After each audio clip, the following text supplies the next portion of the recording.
627 같은 경우에는 금융 접근성을 제한한 부분이고 97 정책 같은 경우에는 절반의 성공 많이 곡해를 하시는데 공공 분양이라고 LH 브랜드를 분양한다는 게 아니고 저렴한 가격대의 레미안 브랜드를 분양할 수 있는 기회를 주는 거기 때문에 그 구조 자체는 굉장히 좋아요. 다만 서울 외곽에 잔뜩 짓겠다는 플랜이 과연 작동을 할 것인가. 627 정책의 문제점이 시장을 더 왜곡시킬 거고 강북 지역의 아파트 가격들을 더 높일 가능성이 좀 굉장히 높다고 봐요. 이미 시장은 돌았다고요. 이거 굉장히 무서운 게 여태까지 강남이 폭등을 했거든요. 노원구, 도봉구, 성동구는 정체 상황으로 이렇게 있었어요. 이번에 분석은 상승 도미노예요. 제가 재작년부터 계속 말씀드렸던 게 공급 대책 나와야 되고 거대한 분양 시장 열리는 얘기 계속 했는데 지금 계속 안 나오고 있는 거예요. 금융 접근성을 막는다고 했을 때 이게 제대로 작동하지 못했던 거 우리가 문재인 정권 때 계속 봤어요. 계속 매달 뭐가 나왔거든요. 결국 가격 올렸어요. 사람들이 봤을 때 분양 시장 이거 서울이 제대로 안 나오네. 그러면 어떤 일이 발생할지 몰라요. 정부 정책 자체가 지금 굉장히 비합리적이고 비이성적이에요. 우리나라에 과연 부동산 컨트롤 타워가 있느냐에 대한 질문부터 2022년에 대폭락했잖아요.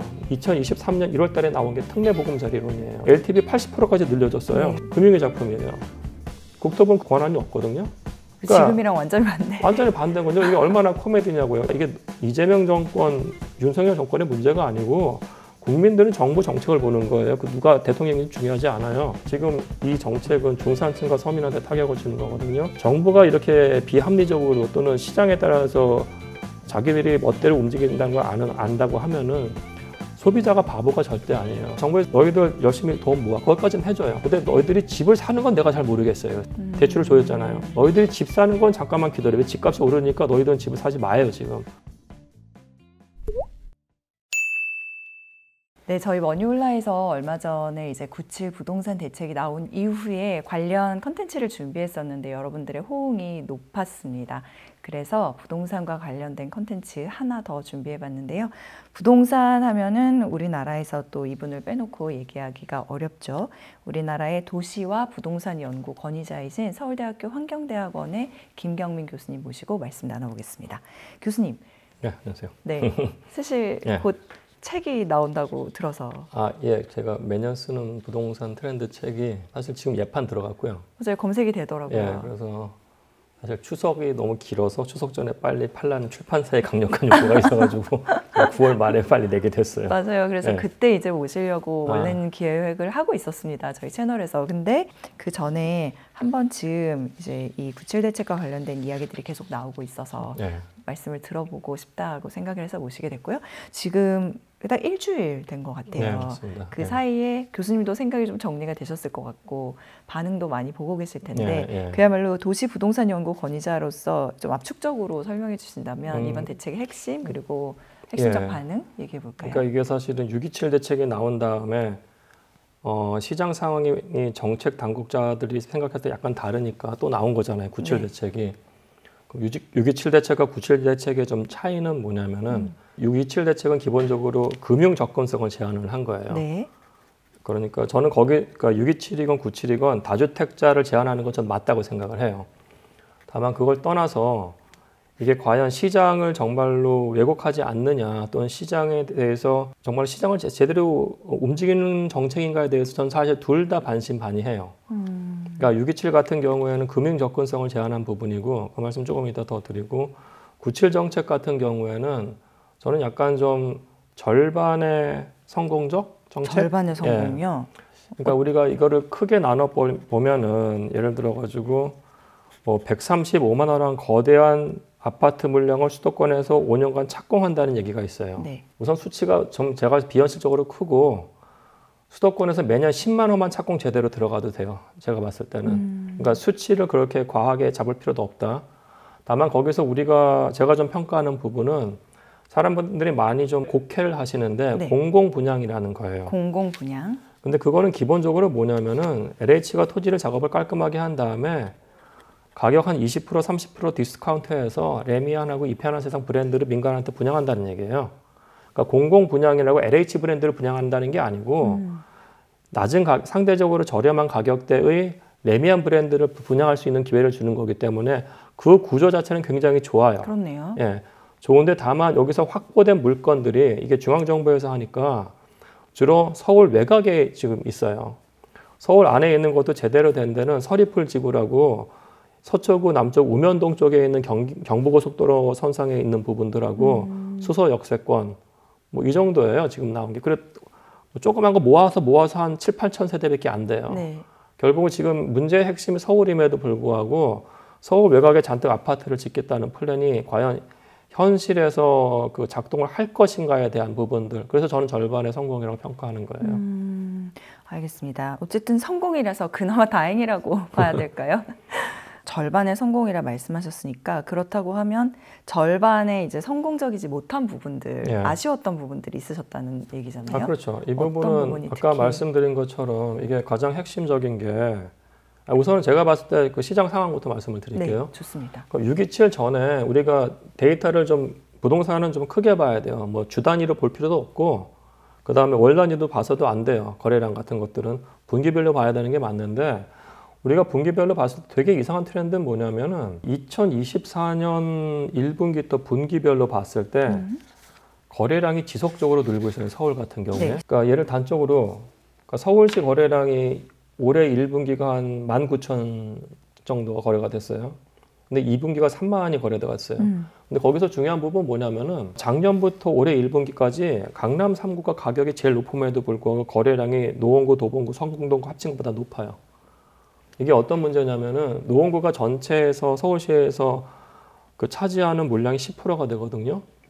근데 강남 3구보다 노도성 지역이 노원, 도봉, 성북 지역이 상대적으로 저가임에도 불구하고 거래량 자체가 강남 3구가 많다는 거는 네. 고가 아파트 중심에서 어마어마하게 올랐다는 거예요. 근데 올해 1분기하고 2분기에 어떤 차이가 있냐면은 1분기 때 강남 3구 거래량이 4,400이었다가 2분기 때 2,900으로 확 떨어져요. 근데 그때 노도성 지역은 2,300에서 4,500으로 확 올라가요. 그러니까 이게 강남 3구 가격이 너무 올랐기 때문에 이미 시장에선 정체나 이렇게 좀 슬로우 다운 하기 시작한 거예요. 6.27 진짜 전이에요. 네. 근데 노도성 지역은 그때부터 갑자기 불이 붙은 거예요. 그러니까 시장의 흐름이 완전히 변한 거예요, 사실은. 변한 거로, 강북 지역으로. 그래서 저는 지금 6.27 정책의 문제점이 아마 시장을 더 왜곡시킬 거고 이게 강북 지역의 아파트 가격들을 더 높일 가능성이 좀 굉장히 높다고 봐요. 강북 지역의 아파트를 더 높일 예. 가능성. 그러니까 이미 상승세는 탔는데. 이미 상승세 탔고 이게 실질적 6.27 정책의 문제점이 뭐냐면 이거는 금융 접근성을 제한을 한 거예요. 네. 가격이 5억이든 10억이든 50억이든 6억까지밖에 대출을 못 받아요. 근데 우리가 생애 최초는 70%까지 LTV가 나오거든요. 그럼 이거예요. 만약에 가격이 6억짜리라고 하면은 67에 42잖아요. 그럼 44억 2천까지는 그 파이낸스가 되는 거예요. 그죠? 9억이라고 하면 6억 3천까지가 파이낸스가 돼야 되는데 6억으로 막아놨으니까 3천만 원만 더 하면 돼요. 우리가 질문을 해야 되는 게 뭐냐면은 지금 국민평형이 33평형이 아니고 25평형이거든요. 그럼 서울시 전체에서 올해 거래량 된 것 중에서 강남 빼고요. 서울시 전체 25평의 중위가격이 얼마냐에 대한 질문이 들어가야 돼요. 항상 말씀하시죠. 그게 중요하다. 네, 그게 되게 중위값이. 중요해요. 그거 아는 분 있냐고요. 지금 정책 당국자 아무도 모를 거냐? 다 강남 집값만 네, 알고 강남 있어요. 가격에 60억, 원베일리 작년에 뭐 60억 찍었다, 50억, 55억, 60억 찍었다. 거기에 앵커링 돼 있으니까 네, 저번에도 그 말씀하셨죠. 이게 되게 높아 보여요. 근데 25평 서울시 중위값 지금 9억이에요. 그 말씀 뭐냐면은 사람들이 제일 사고 싶어하는 평형대의 절반이 9억 이하라는 얘기예요. 아까 말씀드린 것처럼 이거는 3천만 원만 더 하면 다 살 수 있어요. 노원, 도봉, 성동구 지역은 25평짜리가 6억이에요. 거기는 33평짜리가 9억이에요. 8억, 9억에서 8억. 이걸로 충분히 살 수 있는 거예요. 그래서 지금 6.27 정책에 갖고 온 정책의 사이드 이펙트는 뭐냐면은 우리가 저가하고 중가하고 고가가 있을 때 맨 처음에 패닉이니까 다 거래량이 떨어졌는데 네. 저가에서 가격이 우리가 단지별로 봤을 때는 다 가격이 오르고 있어요. 단지별로 봤을 때는. 그리고 중가 가격 때는 거래량이 거의 박살이 났어요. 왜냐면 내가 15억짜리를 살고 싶다고 할게요. 그럼 과거에 한 10억 정도 파이낸스가 일어나는 건데 지금 6억밖에 안 돼요. 중산층이 갑자기 4억을 어디서 내냐고요. 못 사는 거예요. 다만 9억에서 10억 있는 사람들이 일로 넘어오기 시작했어요. 그래서 이건 시장을 왜곡시킨 거예요. 절대 이게 제대로 된 정책인 게 아닌 거예요. 그럼 거기서 우리가 생각해 볼 수 있는 건 가격적 측면에서는 수요가 아까 말씀하신 국민평형대인 25평형대가 늘었고 그래서 거기부터 지금 다시 오르기 시작하는. 그럼요. 당연한 거죠. 충분히 살 수 있고 파이낸스 하고 할 수 있기 때문에. 그리고 이미 시장은 돌았다고요, 사실은요. 그럼 이거 굉장히 무서운 게 여태까지 트렌드를 보면 강남이 이렇게 폭등을 했거든요. 네. 노원구, 도봉구, 성동구는 굉장히 스태그넌트예요. 좀 정체 상황으로 이렇게 있었어요. 그럼 서울이 아파트 누적으로 봤을 때 강남은 계속 이렇게 올라가고 얘는 이렇게 되니까 절대 그게 아니에요. 누적 상승률 항상 맞춰요, 이런 식으로. 그게 이미 된 거고. 하여튼 제 책의 이번에 분석은 상승 도미노예요. 상승 예, 도미노요. 그러니까 제가 뭐 이거를 뭐 사라나 이런 게 아니고 이 정책 시장 트렌드를 봤을 때 이렇게 될 거기 때문에 제가 재작년부터 계속 말씀드렸던 게 공급 대책 나와야 되고 거대한 분양 시장 열리는 얘기 계속 했는데 지금 계속 안 나오고 있는 거예요. 공급 대책은 그나마 조금 이번에 그나마 조금 나왔는데 이게 제대로 된 서울 로케이션이 안 나온 거예요. 97 대책 조금만 더 이따 말씀드리고 네. 627 정책 같은 경우에도 그래서 모든 사람을 대상으로 해서 금융 접근성을 제한한 것처럼 보이나 문제는 뭐냐면 중산층하고 서민들한테 그대로 타격을 준 거예요. 고소득자는 사실은 현금 동원력이 워낙에 큰 데기 때문에 고가 주택은 어떤 일이 발생하고 있냐면 거래량 준 건 맞아요. 거래량이 줄었으니까 평균 가격이 약간 떨어지는 것 같이 보이나 네. 일부에서 신고가가 나오는 게 여기예요. 강남권 신고가 나오고 있잖아요. 근데 중가 지역 아파트 신고가 나온 뉴스는 없어요. 그러니까 고가는 고가대로 그냥 뭐 돌아가는 마켓이고 저가에서 문제가 있는 건데 다만 우리가 이게 금융 접근성을 막는다고 했을 때 이게 제대로 작동하지 못했던 거 우리가 문재인 정권 때 계속 봤어요. 문재인 정권 때 계속 매달 뭐가 나왔거든요. 결국 가격 올렸어요. 사람들이 만약에 지금 상황이 돌았다는 인식을 하고 봤을 때 분양시장 이거 경기도 것만 있고 서울이 제대로 안 나오네. 그러면 어떤 일이 발생할지 몰라요. 왜냐하면 정부 정책 자체가 지금 굉장히 비합리적이고 비이성적이에요. 그러니까 제가 또 다르게 말씀드리고 싶은 부분은 뭐냐면은 네. 우리나라에 과연 부동산 컨트롤 타워가 있느냐에 대한 질문부터 우리가 가야 돼요. 지금은 어디라고 생각하시나요? 그러니까 많은 사람들은 뭐 김현미 장관, 원희룡 장관 생각하면서 국토부라고 생각하는데 네. 국토부가 아니에요. 지금 금융위예요. 지금 627 대책은 금융 접근성을 제한한 거잖아요. 그렇게 말씀하셨죠. 네. 금융위가 뭘 갖고 있냐면 그 밑에 HF라고 한국주택금융공사라는 걸 갖고 있어요. 맞아요. 거기서 주택담보대출을 이슈를 해요. 그 대출을 실행을 시킨다고요. 네네. 근데 그것도 코미디예요. 우리나라에 있는 그 부동산 주무 부처가 서민들을 위한 주택담보대출을 제공을 해야지 엉뚱한 금융위가 왜 그걸 하고 있냐고요. 그러니까 금융위가 이 기관을 갖고 있고 이 권한이 있으니까 여기서 맨날 국토부랑 상관없는 메시지를 내는 거예요. 그럼 엇박자가 나는 거예요. 당연히 엇박자가 나는 거죠. 예를 들어서 우리가 2022년에 대폭락했잖아요. 2023년 1월 달에 나온 게 특례보금자리론이에요. 네. 그죠? 그때는 LTV 80%까지 늘려줬어요. 네, 소득 기억나요. 상관없이. 그죠? 네. 대출 문을 열어준 거였죠. 그것도 금융의 작품이에요. 국토부는 그 권한이 없거든요. 그러니까 지금이랑 완전히 반대. 완전히 반대인 거죠. 이게 얼마나 코미디냐고요. 대한민국 정부가 이게 이재명 정권, 윤석열 정권의 문제가 아니고 국민들은 정부 정책을 보는 거예요. 그 누가 대통령인지 중요하지 않아요. 대한민국 정부에서 하는 게 그 2023년 1월에는 LTV로 확 열어놨다가 지금은 정말 폭압적으로 6억 상한을 만들어 버렸어요. 2년 반 만에 정부가 대출해서 집 사라 했다가 야 너희들 안 되겠어. 대출을 막을 테니까 집 사지 마. 2년 반만 세상에 그런 정권 없어요. 이거는 시장 상황에 따라 그만큼 기민하게 대응하는 거 아니에요? 그러니까 시장 상황에 따라 그만큼 기민하게 대응하는 것 자체가 잘못된 겁니다. 예를 들어서 이거예요. 지금 이 정책은 중산층과 서민한테 타격을 주는 거거든요. 사이드 이펙트가 두 개인데 정부가 이렇게 비합리적으로 또는 시장에 따라서 자기들이 멋대로 움직인다는 걸 안다고 하면은 소비자가 바보가 절대 아니에요. 소비자들도 그럼 저렇게 하면 우리가 먼저 해야겠냐고 또 비이성적으로 그렇겠죠. 들어가는 거예요. 네. 몇 번 또 그런 경험이 있으니까 그런 지금은 더 경험이 있죠. 기다리고 왜냐하면 정부 말을 들었다가 벼락 꺼지는 사람들이 불과 몇 년 전에 있는데 정부가 수요 갖고 이렇게 파이낸싱을 뭐 제한한다고 했을 때는 수요자들은 어떻게든지 사금융을 일으켜요. 사실은 네. 어떤 수단을 써서 사금융을 일으켜서 주택을 살 수 있다고요. 그건 가수요가 붙는 거예요. 따라서 이게 좀 심각한 문제라고 개인적으로 생각을 하고요. 또 다른 문제는 뭐냐면은 이거예요. 우리가 아메리칸 드림이라고 있잖아요. 그죠? 미국에 가서 한국 사람들이 열심히 일을 해요. 정말 열심히 일해서 돈을 모아요. 자기 가게 만들고 자기 집 사는 게 그 사람들의 꿈이고 미국에서 하는 대부분의 정치인이 하는 사람들도 열심히 일해가지고 중산층과 서민이 자기 집 사는 게 아메리칸 드림이라고 생각을 해요. 그래서 요새 나오는 얘기는 뭐냐면 미국의 보수건 진보건 정권에서 있는 사람들이 야 우리 아메리칸 드림이 깨지고 있다. 도저히 집이 살 그 수가 없어요. 젊은 사람들 월급 대비 살 수가 없다. 이거 잘못됐다고 얘기하는데 그럼 코리안 드림은 뭐냐고요? 저희는 그게 깨진 지 오래됐다고. 그게 깨진 게 오래됐기 때문에 그걸 정부에서 해줘야 돼요. 근데 정부에서 하는 게 뭐냐면은 오케이 너희들 열심히 돈 모아 거기까지는 해줘요. 근데 너희들이 집을 사는 건 내가 잘 모르겠어요. 대출을 줘였잖아요. 너희들이 집 사는 건 잠깐만 기다려. 왜 집값이 오르니까 너희들은 집을 사지 마요 지금. 코리안 드림이 그러면은 집을 열심히 일해서 돈을 모아. 그 다음에 너희들은 그 정부가 제공해서 임대 아파트에 살아? 그것도 안 돼요. 왜냐하면 우리나라는 OECD 기준으로 정부가 임대료를 컨트롤할 수 있는 물량이 지나치게 낮은 나라예요.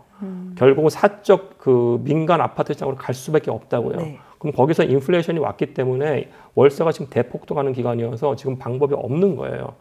정부가 그럼 정책 목표 정하고, 그러니까 이걸 해야 되는 겁니다. 사실은 이게 저는 지금 세금으로 집값 잡지 않는다는 그 워딩도 잘못된 게 뭐냐면은 지나치게 우리나라가 실효세율이 낮기 때문에 실효세를 올려야 돼요.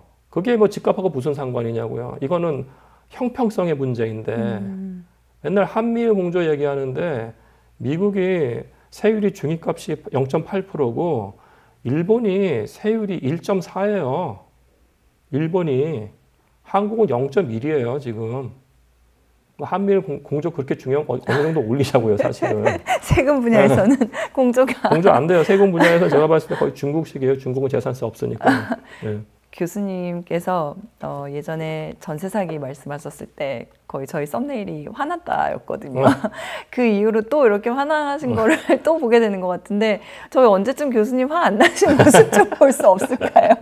그래서 사실은 뭐 이게 많은 분들이 그렇게 생각하겠죠. 그러면은 전세 이거 대출 조이지 않으면 가격이 오를 거냐 했을 텐데 수요 정책으로 가격 잡은 적이 없어요. 사람들은 사금융 일으켰기 때문에.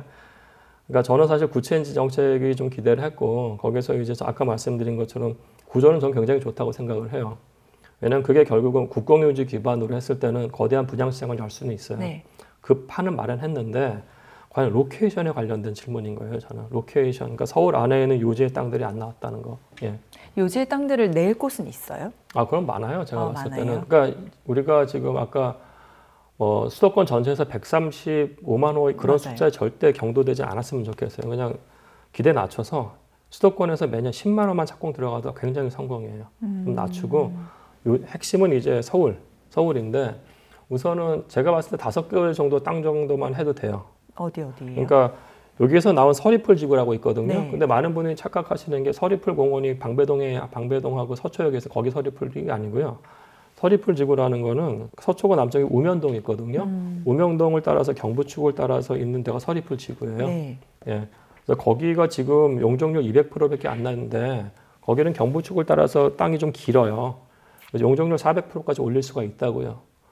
사실 이 땅도 작년 9월 달에 박상호 장관 오세훈 시장 같이 나왔어요. 똑같은 얘기가 또 나온 거예요. 그러면 상황이 이렇게 심각하면 용적률에도 올릴 생각을 해야죠. 왜 그게 안 됐을까요? 용적률이?